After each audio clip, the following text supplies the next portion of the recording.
Donald Trump most likely heading into the general election based on the big day on Super Tuesday. What a lot of people haven't gotten and the media have failed to recognize is that he's been running a general election campaign all along. My reporting suggests that even on day one, Trump was cognizant of the need to appeal to maybe some working class Democrats and independents that he would need in the fall at a time when he first, of course, had to win some contest to win the GOP nomination. This is part of the reason that Ted Cruz and Marco Rubio and establishment Republicans and conservative commentators have been attacking him for not being a true blue conservative. He hasn't run as a doctrinaire conservative. So what I'm told is that Trump, on the very first day, you'll remember what he said about Mexican immigrants and rapists, and that, of course, was hugely controversial. But by staking out a hardline position on immigration and building a wall, he bought himself some credibility on the right that gave him some running room for positions that were more moderate. For example, Social Security and Medicare, unlike many in the conservative movement who think we need to shrink the size of government and we need to curb these entitlement programs,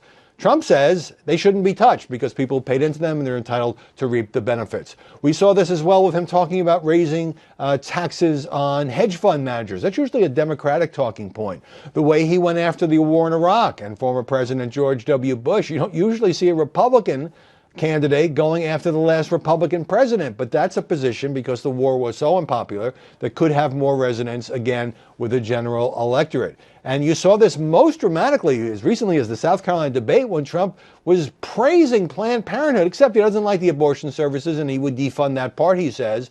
But again, that's not the GOP line to say that Planned Parenthood is a great organization. Now, all of this wasn't decided in advance in some 100-page memo, but it was in the minds of Trump and his team. And some of this evolved.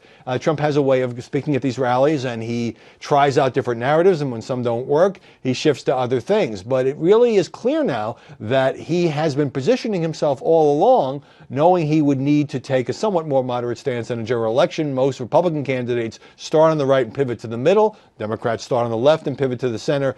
In a general election, Trump has already done some of that in advance. And interestingly, Hillary Clinton and her campaign leaking to the New York Times and the Washington Post stories talking about her general election strategy against Donald Trump. Based on what both of them did on Super Tuesday, we may have a chance to see how they stack up against each other.